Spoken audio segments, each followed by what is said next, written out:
So finally কিন্তু আমাদের এখানে এসএসসি জেইর কিন্তু ভ্যাকেন্সি কিন্তু চলে এসছে। এসএসসি জেই মানে স্টাফ সিলেকশন কমিশন এর তরফ থেকে যে জুনিয়র ইঞ্জিনিয়ারের যে ভ্যাকেন্সি আসে প্রতি বছর আমাদের সিভিল, মেকানিক্যাল এবং ইলেকট্রিক্যাল ডিপার্টমেন্টের জন্য তোমাদের কিন্তু ফাইনালি চলে এসছে। তো ফর্ম ফিল আপের লাস্ট ডেট কবে, কারা কারা এলিজিবল আছো, কোন কোন ডিপার্টমেন্ট আছে, কতগুলো ভ্যাকেন্সি আছে, ফর্ম ফিল আপ করতে গেলে কত টাকা লাগবে, কিভাবে ফর্ম ফিল আপ করবে, ঠিক আছে, কোথায় তোমাদের এক্সামিনেশন সেন্টার পড়বে, যারা ফাইনাল ইয়ারের স্টুডেন্ট আছো তারা কি এলিজিবল, কি এলিজিবল নয়, সমস্তটাই কিন্তু আজকের এই ভিডিওতে কিন্তু আমি বলে দেবো। ঠিক আছে, তার আগে বলে দিই, যারা এই ভিডিওটা দেখছো, এতদূর পর্যন্ত এসছো, অবশ্যই কিন্তু তোমাদের ডিপার্টমেন্টটা এই ভিডিওর কমেন্ট বক্সে কিন্তু অবশ্যই আমাকে জানিয়ে যেও। এর ফলে কি হবে, এর ফলে কিন্তু আমি তোমাদের ডিপার্টমেন্ট রিলেটেড যখনই কোনো জবের আপডেট আসবে না, তখনই আমি তোমাদের জন্য একটা ভিডিও বানিয়ে দেবো বা আপডেট দিয়ে দেবো। ঠিক আছে, তো বেসিক্যালি এখানে কিন্তু স্টাফ সিলেকশন কমিশন মানে তোমাদের এসএসসি যেই তোমরা সবাই জানো, তোমাদের চেনা এক্সাম। ঠিক আছে, এখানে দেখেই নাও, তোমাদের এখানে বলেই দিয়েছে। তো last date of end time of receive of online application এখানে কিন্তু দিয়ে দিয়েছে 21/7 মানে 21শে জুলাই তোমাদের কিন্তু এখানে লাস্ট ডেট হতে চলেছে। ফর্ম ফিল আপ কিন্তু শুরু হয়ে গেছে 30 তারিখ থেকে, তোমাদের কিন্তু 21 তারিখ পর্যন্ত কিন্তু চলবে। ঠিক আছে, এবং ফি পেমেন্ট মানে টাকা পেমেন্ট কিন্তু তোমরা 22 তারিখ পর্যন্ত করতে পারবে। এবং তোমাদের যেই ফর্ম ফিল আপের যে অ্যাপ্লিকেশন যে কারেকশন উইন্ডো মানে তুমি যদি কোনো ভুল করে থাকো, তারপরে তুমি যদি কোনো কারেকশন করতে চাও, অবশ্যই তোমাদেরকে 2 দিন কিন্তু সময় দেবে। সেই 2 দিন হচ্ছে 1/8 তারিখ এবং 2/8 তারিখ, মানে 1 আগস্ট 2 আগস্ট। ঠিক আছে, দেন তোমাদের এখানে এক্সামিনেশন কবে হবে তারও কিন্তু ডেট দিয়ে দিয়েছে। পেপার ওয়ান তোমরা এখানে সবাই জানো, এসএসসি যেই কিন্তু এখানে দুটো ভাগে হয়ে থাকে, পেপার ওয়ান পেপার টু। কিভাবে তোমাদের কি এক্সামিনেশন আসবে, কি সিলেবাস হতে চলেছে, সমস্তটাই কিন্তু আজকের এই ভিডিওতে বলবো। ঠিক আছে, তো ভিডিওটা কিন্তু প্রথম থেকে শেষ পর্যন্ত কিন্তু দেখবে। তো পেপার ওয়ান তোমাদের হবে এখানে 27 থেকে 31শে অক্টোবর হবে। ঠিক আছে, দেন তোমাদের পেপার টু যেটা আছে সেটা হবে তোমাদের জানুয়ারি ফেব্রুয়ারি হবে নেক্সট ইয়ারে। ঠিক আছে, যদি তোমাদের কোনো যদি প্রবলেম হয়ে থাকে ফর্ম ফিল আপ রিগার্ডিং, তোমরা কিন্তু এই নাম্বারে কিন্তু যোগাযোগ কিন্তু করতে পারো অফিস আওয়ারে। ঠিক আছে, এবারে আসছি তোমাদের এখানে যদি তোমরা সিলেকশন হয় তোমরা কোন কোন অর্গানাইজেশনে চাকরি পাবে।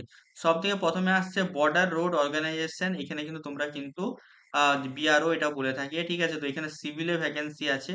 এছাড়াও কিন্তু এখানে ইলেকট্রিক্যাল এবং মেকানিক্যালেও কিন্তু সিমিলারলি কিন্তু এখানে ভ্যাকেন্সি কিন্তু আছে। ঠিক আছে, এখানে ডিগ্রি আর ডিপ্লোমা তোমরা কিন্তু সবাই কিন্তু এখানে এলিজেবল। ঠিক আছে, দেন আছে আমাদের ব্রহ্মপুত্র বোর্ড মিনিস্ট্রি জলশক্তি, এখানে মানে ভ্যাকেন্সি বার করানো হয়েছে। ঠিক আছে, দেন আছে এখানে central water commission, central public works department বা যেগুলো সিপিডব্লিউডি। দেন এখানে আছে central water and power research station, এটা আছে। দেন আছে এখানে কিন্তু আরো অনেকগুলো কিন্তু এখানে ভ্যাকেন্সি আছে, ফারাক্কা ব্যারেজের তরফ থেকেও কিন্তু এখানে ভ্যাকেন্সি আছে। ঠিক আছে, এরকম করে কিন্তু অনেকগুলো ডিপার্টমেন্টে কিন্তু তোমাদের কিন্তু এখানে ভ্যাকেন্সি কিন্তু বার করানো হয়েছে। National technical research organisation NTR এর তরফ থেকেও কিন্তু এখানে সিভিলদের জন্য কিন্তু ভ্যাকেন্সি বার করানো হয়েছে। ঠিক আছে, তো এইগুলো হয়ে গেল কোন কোন জায়গায় ভ্যাকেন্সি আছে। এবার টোটাল কতগুলো ভ্যাকেন্সি আছে, টোটাল এখানে কিন্তু 1340টা কিন্তু ভ্যাকেন্সি বলে দিয়েছে, মানে সিভিল, ইলেকট্রিক্যাল এবং মেকানিক্যাল মিলিয়ে। ঠিক আছে, এবারে পোস্ট ওয়াইজ কার কার ভ্যাকেন্সি কত, মানে সিভিলের কত ভ্যাকেন্সি, ইলেকট্রিক্যালের কত ভ্যাকেন্সি, মেকানিক্যালের কত ভ্যাকেন্সি আছে, মেকানিক্যাল আর ইলেকট্রিক্যাল তো কম্বাইন আছে। তো সেইটা কিন্তু পরবর্তীকালে আমাদের ওয়েবসাইটে কিন্তু এখানে আপলোড করে দেবে, এখানে কিন্তু এসএসসি তরফ থেকে এটা কিন্তু বলা হয়েছে। ঠিক আছে, এবারে যে ইম্পর্টেন্ট জিনিসগুলো আছে সেগুলো এখানে দেখে নিই। ঠিক আছে, ইম্পর্টেন্ট জিনিস আর কি কি আছে এখানে, ইম্পর্টেন্ট জিনিস এখানে বয়সের ছাড়, বয়সের ছাড় তোমরা সবাই জানো। বয়সের ছাড় যারা এসসি এসটি আছে তারা 5 বছর পেয়ে যাবে, ওবিসি যারা আছে ওখানে 3 বছরের পেয়ে যাবে। ঠিক আছে, পিডাব্লিউডি এখানে 10 বছর, পিডাব্লিউডি ওবিসি এখানে 13 বছর, এরকম করে তোমরা কিন্তু দেখে নিও। এই পিডিএফটা আমার টেলিগ্রাম চ্যানেল এবং হোয়াটসঅ্যাপ গ্রুপে পেয়ে যাবে। ডেসক্রিপশন বক্সে তোমরা কিন্তু সবের লিঙ্ক পেয়ে যাবে, টেলিগ্রাম চ্যানেল, হোয়াটসঅ্যাপ গ্রুপ সবের লিঙ্ক আছে, তোমরা সেখানে যে অবশ্যই কিন্তু জয়েন করেছো। ঠিক আছে, এবারে আসছি এখানে নেক্সট কি আছে, ফাইনাল ইয়ার এলিজিবল কি এলিজিবল নয়। তো দেখো ফাইনাল ইয়ার তোমরা কিন্তু সবাই কিন্তু এক্সামিনেশনটা দিতে পারবে। ঠিক আছে, তোমরা এক্সামিনেশন দেওয়ার পর সিলেকশন হওয়ার পর তোমরা মানে যদি না, তোমরা এখানে একটা জিনিস বলে দিচ্ছি, এক্সামিনেশনটা কিন্তু সবাই দিতে পারবে। ঠিক আছে, এক্সামিনেশন কোনো বাধা নেই, তোমরা সবাই দিতে পারবে এবং সবাই কিন্তু দেবে। এখানে একটা কিন্তু নতুন একটা টুইস্ট আছে, যারা হচ্ছে এক্সামিনেশন দেবে, দিয়ে পাস করবে, দিয়ে জয়েন হতে মানে সিলেকশন হয়ে যাও যদি, তোমাদের কিন্তু অবশ্যই তোমাদের যেই কাট অফ ডেট, যেটা অ্যাকচুয়ালি বলে cut off date, cut off date তোমাদের কিন্তু জেনারেলি হয়ে থাকে তোমাদের নোটিফিকেশন ডেট অথবা নোটিফিকেশনের শেষের দিন, মানে 21/7/2025 হবে, নাহলে 30/6/2025 হবে। তার মধ্যে যদি তোমাদের এখানে এক্সামে যদি মানে তোমাদের যদি এখানে তোমার যে রেজাল্ট, এক্সামিনেশনের রেজাল্ট মানে ডিপ্লোমা ফাইনাল ইয়ারের স্টুডেন্টের রেজাল্ট বা বিটেক ফাইনাল ইয়ারের স্টুডেন্টের রেজাল্ট তোমাদের যদি চলে আসে, তোমরা কিন্তু এখানে সবাই কিন্তু এখানে এলিজিবল থাকবে। ঠিক আছে? তো এখানে একটা এই জিনিস আমি ক্লিয়ার করে দিলাম ফাইনাল ইয়ার স্টুডেন্ট রিলেটেড। ঠিক আছে? এটা তোমাদের অনেকেরই কোশ্চেন থাকে ফাইনাল ইয়ারে যারা আছো। এবারে আসছি এখানে আর কি কি ইম্পর্টেন্ট জিনিস আছে। হুম, এবারে আসছি এখানে এক্সামিনেশন সেন্টার। এক্সামিনেশন সেন্টার তোমরা হচ্ছে যারা আমার ভিডিও দেখছো ম্যাক্সিমাম তোমরা হচ্ছে ওয়েস্ট বেঙ্গল থেকে তোমরা আমার ভিডিও দেখছো। তো ওয়েস্ট বেঙ্গল থেকে যারা দেখছো তারা কিন্তু এখানে আমাদের এখানে কিন্তু কলকাতায় কিন্তু মানে এখানে কিন্তু পেয়ে যাবে। ঠিক আছে? কলকাতায় তোমরা কিন্তু আরামসে তোমরা এখানে সিট পেয়ে যাবে। তোমরা এখানে দেখতেই পাবে। এক মিনিট বলে দিচ্ছি আমি। ইস্টার্ন রিজিয়ন, এখানে ওয়েস্ট বেঙ্গল, এই যে ওয়েস্ট বেঙ্গল ইস্টার্ন রিজিয়নে দেখে নাও এখানে কোথায় কোথায় আছে। এখানে ইস্টার্ন রিজিয়ন এখানে কলকাতা আছে, শিলিগুড়ি, আসানসোল, কল্যাণীতে আছে। ঠিক আছে? এছাড়াও তোমাদের এখানে আছে বেহরামপুরে আছে, মুর্শিদাবাদ। ঠিক আছে? এছাড়াও তোমার মানে বর্ধমানে আছে, দুর্গাপুরে আছে। ঠিক আছে? এতগুলো কিন্তু এখানে কিন্তু সুরিতে আছে। ঠিক আছে? এতগুলো কিন্তু ধনেখালি এই জায়গাটায় আছে। তো এতগুলো কিন্তু তোমরা কিন্তু এখানে পেয়ে যাবে যে তোমাদের এখানে এক্সামিনেশন কিন্তু কন্ডাক্ট কিন্তু করানো হবে। এবারে আসছি এক্সামিনেশনের প্যাটার্ন কি হবে।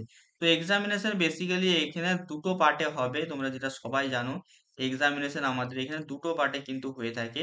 ঠিক আছে? তো part one, part B, sorry part, ঠিক আছে? পার্ট ওয়ানে তোমাদের কি কি আসবে, তোমাদের কিন্তু দুটোই কিন্তু এখানে সিবিটি এক্সাম হবে এবং হচ্ছে মাল্টিপল চয়েস কোশ্চেনই তোমাদের থাকবে। পেপার ওয়ানে কি আছে, পেপার ওয়ানে তোমাদের আছে জেনারেল ইন্টেলিজেন্স এন্ড রিজনিং, এটা থাকবে তোমাদের 50 নাম্বার। তারপর থাকবে জেনারেল অ্যাওয়ারনেস থাকবে 50 নাম্বার, টোটাল এখানে 100 নাম্বার হয়ে গেল। এছাড়াও তোমাদের এটার সাথে থাকবে 100 নাম্বারে কিন্তু তোমাদের যে যার ডিপার্টমেন্টের কিন্তু এখানে এক্সামিনেশন হবে, মানে সিভিলের সিভিল থাকবে, ইলেকট্রিক্যালের ইলেকট্রিক্যাল থাকবে, মেকানিক্যালদের মেকানিক্যাল থাকবে। এখানে যারা হচ্ছে সিলেকশন হবে তারপরে তোমরা কিন্তু এখানে পার্ট টু পেপারটা কিন্তু দিতে পারবে। পার্ট টু পেপারে তোমাদের কিন্তু থাকবে পিওর টেকনিক্যাল, কোনো কিন্তু তোমার নন টেকনিক্যাল থাকবে না। পিওর টেকনিক্যাল যাদের civil civil, electrical electrical, mechanical mechanical. ঠিক আছে? এই হয়ে গেল ব্যাপার। ঠিক আছে? আর এবারে কিছু এখানে ইম্পর্টেন্ট জিনিস যদি আমি বলি। ঠিক আছে? ইম্পর্টেন্ট, এবারে আসছে তোমার সিলেবাস। ঠিক আছে? তো সিলেবাস তোমরা এখানে দেখে নিও। ঠিক আছে? সিলেবাস আমি আর নতুন করে কিছু বলছি না। ঠিক আছে? সিলেবাস তোমরা এখানে দেখে নিও। সিলেবাস আর এখানে আমি বলে বেকার টাইম ওয়েস্ট হবে তোমাদের। ঠিক আছে? তাই আমি আর এখানে বলছি না কিছু। ঠিক আছে? তোমরা যদি চাও একটা কিভাবে তোমরা হচ্ছে মানে ফর্মটা ফিল আপ করবে সেটা যদি একটা ভিডিও চাইছো, তো অবশ্যই আমার কিন্তু এই কমেন্ট বক্সে জানাবে। আমি কিন্তু তোমার জন্য একটা ডিটেলসে কিন্তু ফর্ম ফিল আপে স্টেপ বাই স্টেপের কিন্তু একটা ভিডিও কিন্তু বানিয়ে দেবো। ঠিক আছে? তো সবাই মিলে কিন্তু আমাকে কমেন্ট বক্সে জানিও যে ফর্ম ফিল আপে একটা ভিডিও লাগবে। তবে কিন্তু আমি বানাবো, না হলে কিন্তু বানিয়ে লাভ নেই, তোমরা যদি ফর্ম ফিল আপ নিজে থেকে করে নিতে পারো। তাই না? তো এই হয়ে গেল ব্যাপার। এবারে একটা জিনিস তোমাদের এখানে আহ কত টাকা লাগবে ফর্ম ফিল আপের জন্য। তো ফর্ম ফিল আপের জন্য যারা জেনারেল ওবিসি আছো, ঠিক আছে, তোমাদের কিন্তু 100 টাকা লাগবে। যারা মেয়েরা আছে তোমাদের কিন্তু টোটালি ফ্রি, তোমরা যদি জেনারেলও হয়ে থাকো তোমাদের কিন্তু টোটালি কিন্তু ফ্রি থাকবে। ঠিক আছে? আর হচ্ছে যারা বাকি এসসি এসটি আছো তোমাদের কিন্তু কোনো ধরনের কিন্তু ফিস কিন্তু লাগবে না। ঠিক আছে? এই হয়ে গেল জিনিস। ঠিক আছে? ফিজের ব্যাপারটা দেখতে পাচ্ছি না আমি, যাই হোক বলে দিলাম, এটা জানা জিনিস। ঠিক আছে? আর বাকি যদি কারো কোনো প্রবলেম থেকে থাকে, আরেকটা কথা বলি, ডিপ্লোমা বিটেক সবাই কিন্তু তোমরা কিন্তু এখানে এলিজেবল আছো। ঠিক আছে? এই পিডিএফটা তোমরা কিন্তু আমার টেলিগ্রাম চ্যানেলে কিন্তু পেয়ে যাবে। ঠিক আছে? কারো যদি কোনো ডাউট থাকে আমাকে অবশ্যই কিন্তু জিজ্ঞেস করবে। ঠিক আছে? অবশ্যই আমি কিন্তু তোমার ডাউট কিন্তু ক্লিয়ার করে দেবো। ঠিক আছে? আর ফর্ম ফিল আপের ভিডিও যদি চাও অবশ্যই আমার কমেন্ট বক্সে জানাবে, বানিয়ে দেবো। ঠিক আছে? তো দেখা হচ্ছে তোমাদের সাথে অন্য কোনো ভিডিওতে। টাটা।